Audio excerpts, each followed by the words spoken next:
قرآن کریم محفوظ. آپ صلی اللہ علیہ وسلم نے اپنی زوجہ سیدہ خدیجہ الکبریٰ کے سامنے ذکر فرمایا. آنے والے فرشتے جبرائیل امین کا ذکر کیا گیا کہ مجھ پر اللہ کی طرف سے ایک فرشتہ آیا. جبرائیل امین آیا، اس نے مجھے اپنے سینے سے لگایا. اللہ کے قرآن کو میرے دل مبارک پہ اتارا گیا. قرآن کریم کی تلاوت کر کے سنائی. سورہ علق کی ابتدائی آیات پڑھ کے سنائی. فرمایا خدیجہ، قرآن کریم کی یہ آیات مجھ پر نازل کی گئی. اقرأ بسم ربک الذی خلق، خلق الانسان من علق. اقرأ وربک الاکرم الذی علم بالقلم، علم الانسان ما لم یعلم. فرمایا خدیجہ، مجھ پر اللہ کے قرآن کی یہ آیات نازل ہوئی. فوراً پہچان گئی، چونکہ پہلے سے جانتی تھی، اوصاف مبارک سے پہلے سے واقف تھی. اور پھر چہرے نبوت پہ دیکھا، نبوت والے چہرے کی طرف دیکھا، انوارات چہرے مبارک سے ظاہر ہو رہے. اللہ کے قرآن کی تلاوت سنی، فوراً ایمان کے اندر آ گئی، فوراً اسلام کے اندر داخل ہو گئی. کہنے لگی آقا، میں نے اقرار کر لیا آپ اللہ کے نبی اور اس کے رسول ہیں. میں پہلے سے جاننے والی، آپ کو کوئی منصب ملنے والا ہے، آپ کو کوئی مرتبہ ملنے والا ہے، آپ کو کوئی شان عطا کرنے والا ہے. کہ آپ نے اللہ کا قرآن سنایا، فوراً ان کے دل و دماغ پہ اثر ہوا. اللہ کے نبی پر فوراً ایمان لے آئی. اپنے قریب والے دوست، اپنے ہمدرد دوست، اپنے تعلق والے دوست سیدنا ابوبکر صدیق کے پاس تشریف لائے. فرمایا ابوبکر، اے عبداللہ، تو مجھے پہلے سے جاننے والا ہے، تیرا میرے ساتھ پہلے سے تعلق بنا ہوا ہے. فرمایا اے ابوبکر، اللہ نے مجھ پہ قرآن کریم کو نازل کیا. جبرائیل امین مجھ پر آئے، اللہ کا کلام مجھ پر نازل ہوا ہے. میں اللہ کا نبی ہوں، میں اللہ کا رسول ہوں. فرمایا ابوبکر، کیا تو مجھ پہ ایمان لانے کے لیے تیار ہے؟ کیا تو مجھے نبی ماننے کے لیے تیار ہے؟ کیا اپنا رسول ماننے کے لیے تیار ہے؟ کہنے لگے آقا، میں آپ کو پہلے سے جاننے والا، کبھی دنیا کے معاملے میں جھوٹ نہیں بولا. اللہ کے معاملے میں کیسے جھوٹ بولیں گے؟ کبھی دنیاوی معاملات میں آپ کو غلط بیانی کرتے ہوئے نہیں سنا. ہمیشہ آپ کی زبان سے سچ سنا. آپ جیسا صادق کوئی نہیں، آپ جیسا امین کوئی نہیں، آپ سے بڑھ کر کوئی امانت دار کوئی نہیں. کہنے لگے آقا، کسی دلیل کا مطالبہ نہیں کروں گا، کسی معجزے کا مطالبہ نہیں کروں گا. کہنے لگا آقا، کلمہ پڑھا دیجئے، میں مسلمان ہونے کے لیے تیار. کوئی دلیل نہیں چاہیے. آپ کو میں پہلے سے جانتا ہوں، مجھے معلوم ہے آپ جو فرمائیں گے وہ سچ ہی ہوگا. اس لیے کلمہ پڑھا اور مسلمان ہو گئے. سیدنا علی المرتضیٰ رضی اللہ تعالیٰ عنہ شیر خدا، یہ ایسا صحابی ہے کہ جس کو اللہ نے بچپن میں ہی ایمان عطا کر دیا تھا. بچپن میں ہی آپ صلی اللہ علیہ وسلم کی تربیت میں آ گئے تھے. بچپن سے ہی آپ کی شفقت کو دیکھا، آپ کی محبت کو دیکھا. اس لیے بچپن میں ہی اللہ تعالیٰ نے ایمان اور اسلام کے لیے بھی قبول فرما لیا. چوتھے نمبر پہ آپ کے خادموں میں حضرت زید بن حارثہ رضی اللہ تعالیٰ عنہ وہ مسلمان ہو گئے. 3 سال تک ایمان کی یہی دعوت چلتی رہی، ایمان کا یہی طریقہ چلتا رہا. قریب والوں کے پاس جاتے رہے، انہیں اللہ کی طرف بلاتے رہے، انہیں اللہ کا قرآن پڑھ پڑھ کے سنایا، اپنی نبوت و رسالت کے بارے میں بتایا. جو پہلے سے جاننے والے، جو پہلے سے تعلق رکھنے والے، وہ اسلام کے اندر آنے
ہدایات بھی دے رہے ہیں کہ اب یہ دین آگے کیسے بڑھانا ہے۔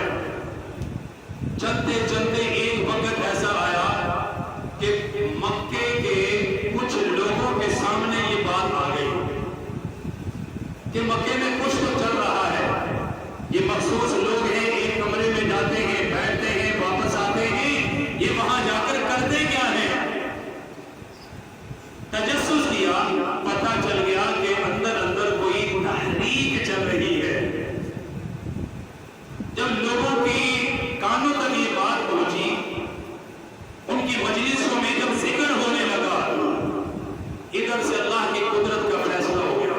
اللہ اکبر، 3 سال بعد قدرت الہی کا فیصلہ ہو گیا۔ فیصلہ کیا تھا؟ وہ اللہ کے نبی کو ایک حکم دیا گیا، قرآن کریم کی آیت نازل ہو گئی، فرمایا وَأَنذِرْ عَشِيرَتَكَ الْأَقْرَبِينَ۔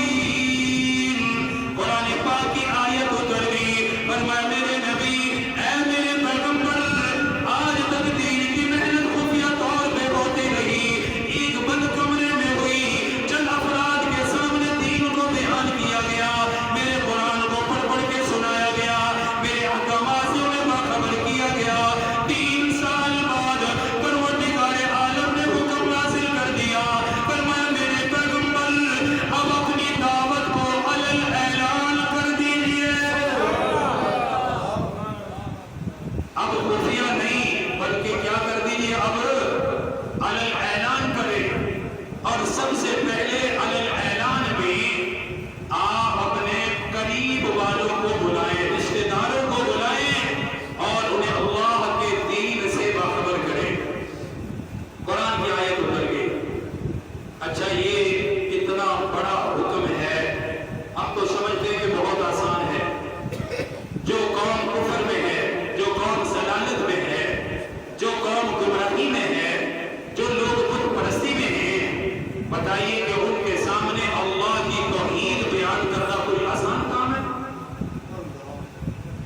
آسان کام نہیں ہے۔ جو سالوں سے کفر میں ہیں، جو سالوں سے ظلمتوں میں ہیں، جن کے دل سیاہ ہو چکے ہیں، ان کے سامنے اسلام کو بیان کرنا، فوراً کہہ دینا کہ جس راستے پر تم ہو یہ غلط ہے، یہ صحیح نہیں ہے، جو راستہ میں لے کر آیا اصل راستہ یہ راستہ ہے۔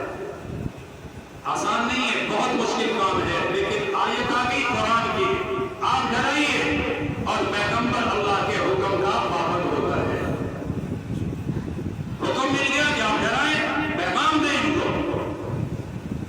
امام الانبیاء سرور کائنات صلی اللہ تعالیٰ علیہ وسلم صفا پہاڑی پہ چڑھ گئے،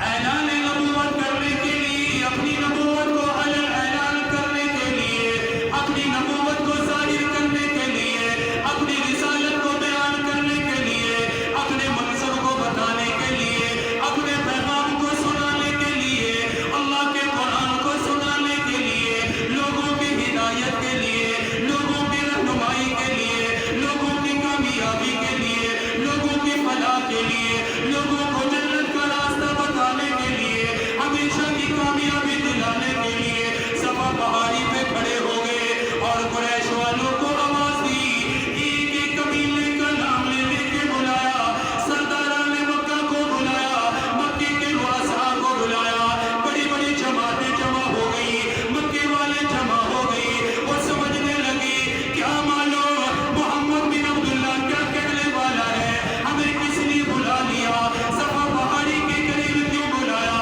خود بلندی کے اوپر کھڑے ہوئے ہیں، آواز دے دے کے بلا رہے ہیں، ایک ایک قبیلے کا نام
والا ہے. اب یہ اعلان کر دیا, لوگوں کے سامنے اپنی نبوت کو بیان کر دیا. اللہ رب العالمین کا تعارف کرایا, اپنی ذات کا تعارف کرایا, اپنے نبی ہونے کو بیان فرمایا, اپنے رسول ہونے کو بیان کیا. ابو لہب نے ایک پتھر اٹھایا, نبوت کے جسم میں ایک پتھر مار دیا گیا. نعوذ باللہ, انہوں نے برا بھلا کہا, کہنے لگے کیا اس لیے ہمیں جمع کیا, کیا اس لیے ہمیں یہاں بلایا, ہمارے معبودوں کی برائی کرنے کے لیے بلایا, یا ہمارے آبا و اجداد کے راستے کو چھوڑنے کے لیے بلایا. ہم تو اس لیے آئے, شاید آپ کسی مشکل میں ہیں, شاید کسی پریشانی میں ہیں, اس لیے ہم آپ کے قریب آ گئے. لیکن آپ نے ہمارے باپ داداؤں کے دین کو غلط کہہ دیا, ہمارے راستے کو غلط قرار دے دیا, ہمارے بتوں کی تردید کر دی. فرمایا لوگوں, اگر کامیابی چاہتے ہو اللہ کو مانو گے تو کامیابی ہے, اگر نہیں مانو گے دنیا میں جتنے مرضی کامیاب رہو, آخرت کے اعتبار سے ہمیشہ ناکام رہو گے. اس کے علاوہ کامیابی ہے ہی نہیں ہے. یہاں سے مشکلات کا آغاز ہے. یہ ہے وہ اعلان جس کے بعد ایسی مشکلات ٹوٹی, اوپر آئی, جیسے تسبیح کا دھاگا ٹوٹتا ہے نا, ٹوٹنے کے بعد اس کے دانے کیسے بچتے ہیں, یکے بعد دیگرے کیسے دھاگے سے وہ دانے نکلتے, زمین کی طرف آتے. اس ایک اعلان کی دیر تھی, مصائب کے پہاڑ نبوت کے وجود میں آ گئے. وہی لوگ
سیدہ رقیہ نکاح میں آئی، کچھ سال نہیں انتقال ہوا، سیدہ ام کلثوم آ گئی، دونوں بہنیں حضرت عثمان بن عفان کے نکاح میں آئی، پہلی ایک، اس کے انتقال کے بعد دوسری، جب دوسری کا انتقال ہوا تو سیدہ فاطمہ کی شادی اس وقت حضرت علی سے ہو چکی تھی۔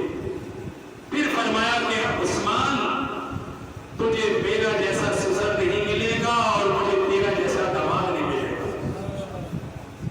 کیسا اللہ نے مقدم، بہرحال کام بڑھتا رہا، اسلام بڑھتا رہا، اپنے کام کو بند نہیں کیا، مشکلات آئی، پریشانی آئی، مصائب آئے، سب کچھ آئے، مکے کے گلیوں میں نبوت کا اعلان کرنے لگی، جہاں موقع مل جاتا نبوت کا اعلان کرتی، بازار میں بولنے کا موقع مل جاتا اپنی نبوت کا اعلان کر دیا کرتی، جہاں کوئی فرد مل گیا، کسی کو کھڑا دیکھ لیا، خود اس کے بعد تشریف لے جاتی، اللہ کے دین کا تعارف کرا دیتی، اسلام کا تعارف کرا دیتی، اللہ کے قرآن کی تلاوت کر کے سنا دیتی، اور ایسے مکہ آخر تم ہو کر ابو طالب کے پاس آئے، کہنے لگے ابو طالب تو اپنے بھتیجے کی حمایت کرنے والا، تیرا بھتیجا دیکھ کیا کر رہا ہے، وہ اپنے دین کو آگے بڑھا رہا ہے، اس کی جماعت بڑھتی جا رہی ہے، ہم نے کوشش کی روکنے کی مگر روکنے میں ناکام رہی،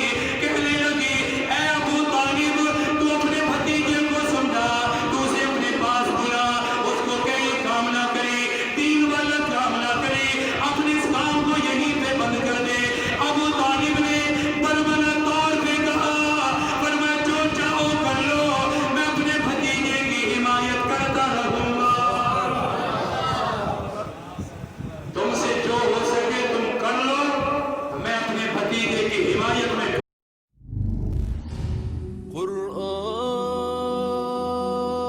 قرآن کریم محفوظ